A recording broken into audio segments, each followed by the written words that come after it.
To all of you. So we will revise some of the basic fundamentals of the chopper.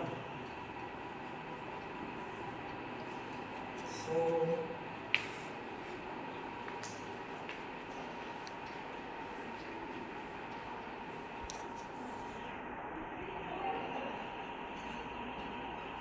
chopper, this is plus minus DC input voltage. This is the load, and across the load plus minus V0, that is variable DC voltage.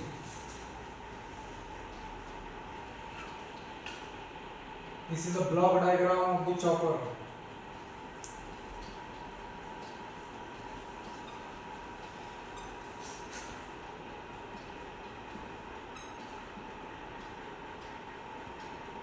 So what is chopper? Chopper, as we know that phase control rectifiers, they produce the variable DC voltage at its output. So alternative way also that we know to produce the variable DC output voltage is to use the DC to DC converter or the chopper. So this is the block diagram of the chopper. As shown in this block diagram, chopper, it is an circuit which converts DC input voltage to the fixed DC input voltage, to variable output DC voltage. So this is the definition of the chopper, and chopper sometimes it is also called a DC to DC converter. This chopper is also called a DC to DC converter.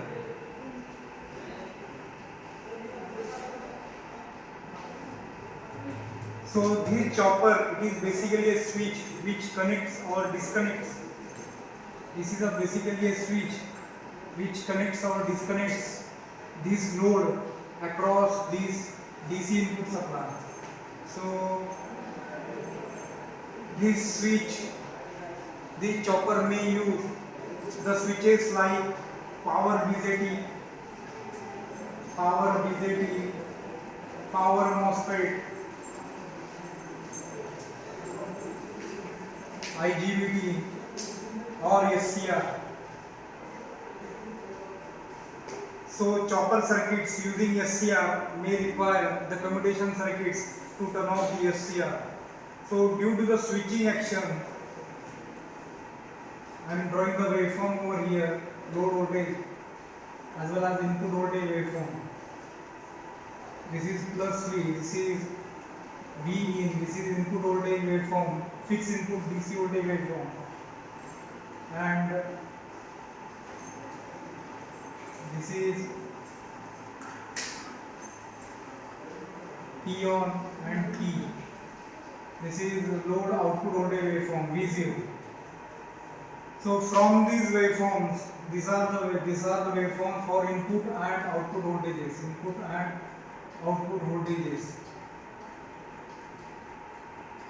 This first waveform represents the fixed input DC voltage waveform, while this second waveform is the load voltage waveform, which is of rectangular nature due to the switching action. So actually what is happening, as we can vary this average DC voltage.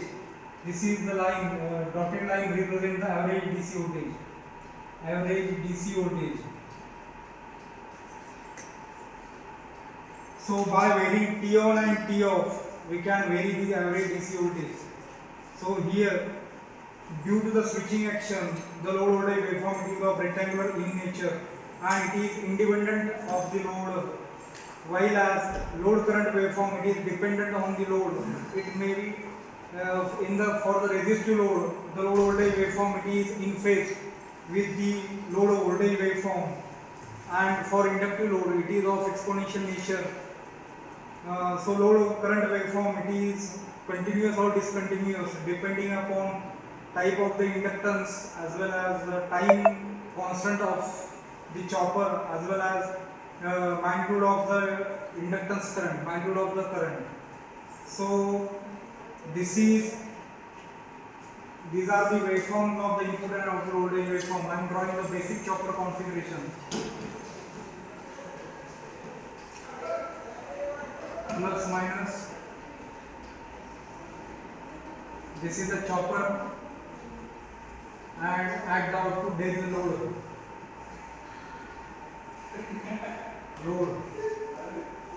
So across the load there is a variable DC voltage V0, and this is a fixed input DC voltage. Fixed input DC voltage.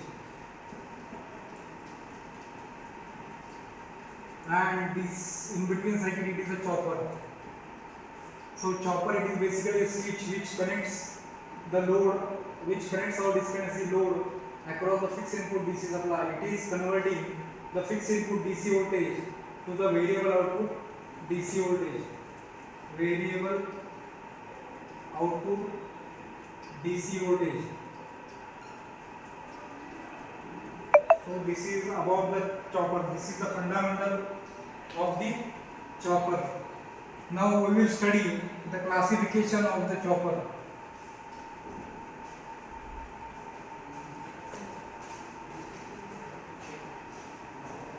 Classification of the chopper.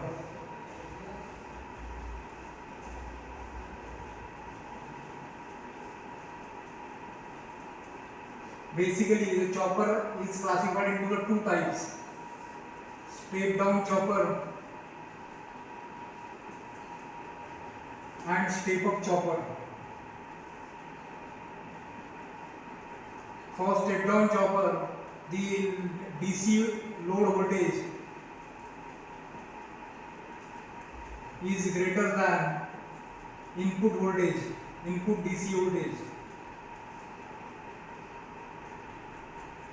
Sorry, it is less than input DC voltage, and in step up chopper, DC load voltage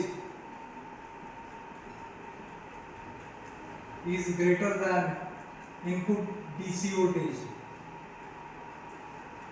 Here in step down chopper, DC load voltage is less than input DC voltage, whereas in step up chopper, output voltage it is greater than the input voltage. So again, step down chopper, they are further classified into the type A, type B, type C, type D and type E configuration, depending upon in which quadrant the chopper operates. Step down chopper, they are further classified into 1 quadrant chopper, 2 quadrant chopper, 4 quadrant chopper. So depending upon in which quadrant the chopper operates, they are step down chopper, they are further classified into type A, type B, type C, type D, type E chopper. So type A it is 1 quadrant chopper, type B it is a 2 quadrant chopper, type C it is again 2 quadrant chopper, type D it is a 4 quadrant chopper, type E it is again 4 quadrant chopper. So this is the classification of the chopper. Now we will study the various techniques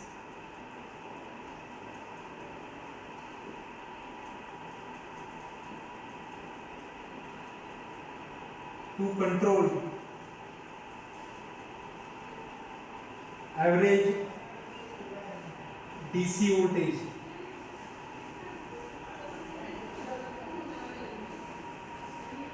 There are two methods to control the variable output DC voltage. First method is called as PWM control. That is called as pulse width modulation control, and second method is called as frequency modulation control.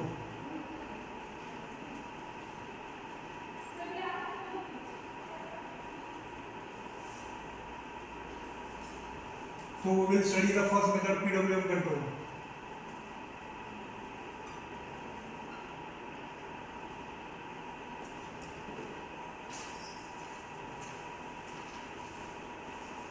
So we will study the first method, PWM control.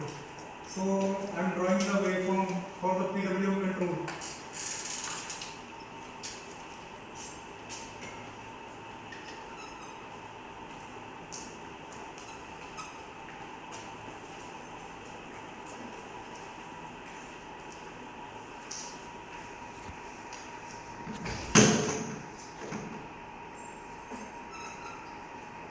Here it is T on, here it is this total time period of the cycle, it is capital T of the output waveform. This is the output waveform. This is T on period and this is the total time period T.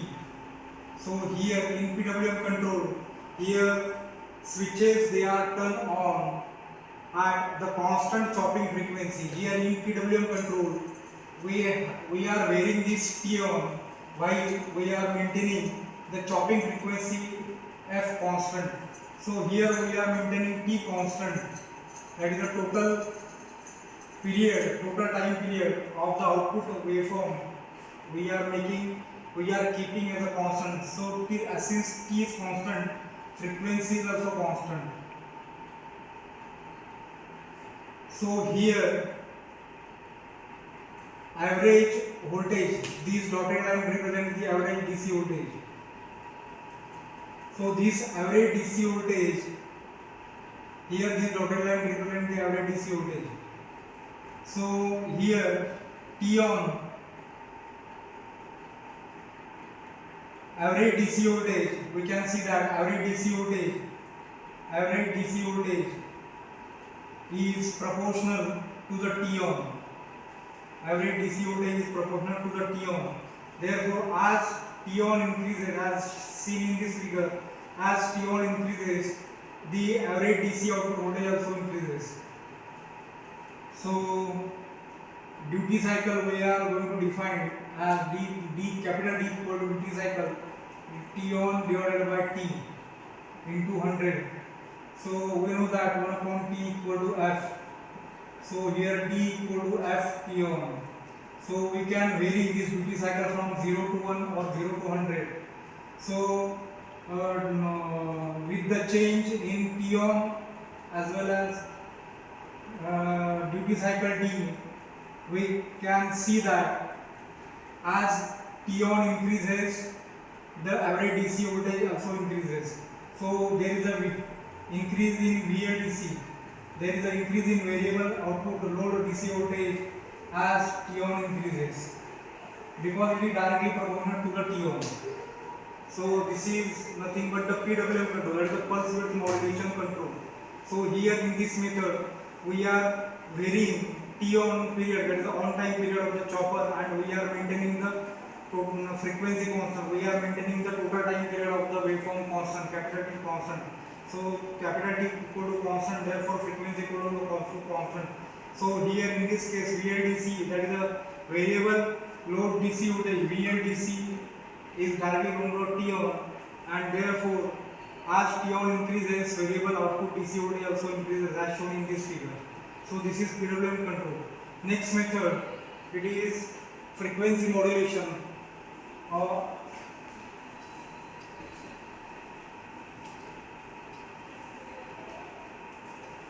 Next method, it is frequency modulation.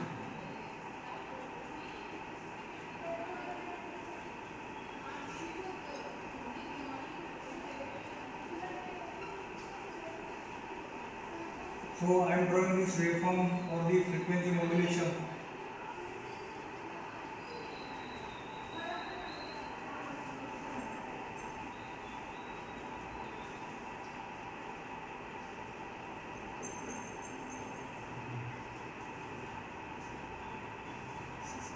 Here we are maintaining this T on constant, that is we are maintaining this pulse width constant, and we are varying the chopping frequency F. Here you can see that the frequency has been varied to obtain the variable output DC voltage. So here we have seen that in PWM strategy, low values of the output voltage. So here this particular dotted line represents the variable DC voltage. It is showing the low value as compared to the output voltage waveform. So in PWM strategy, low values of the output voltage can be obtained by reducing the value of T on, because we have just studied that VLDC, that is the DC voltage, it is directly proportional to the T on, and therefore as T on decreases, as T on reduces, VLDC also reduces. Therefore low values of the output voltage we can get by reducing the T on. But in practical, in practical situations we cannot reduce these T1 values below certain minimum value. So under these situations, the ratio T1 divided by T has to be reduced by maintaining T1 to T mean and by increasing T, or by reducing the F, by increasing T or by reducing F. So this is nothing but the frequency modulation. Here we are doing the variation in the frequency to obtain the variable output voltages. So this is the frequency modulation technique. Okay, thank you.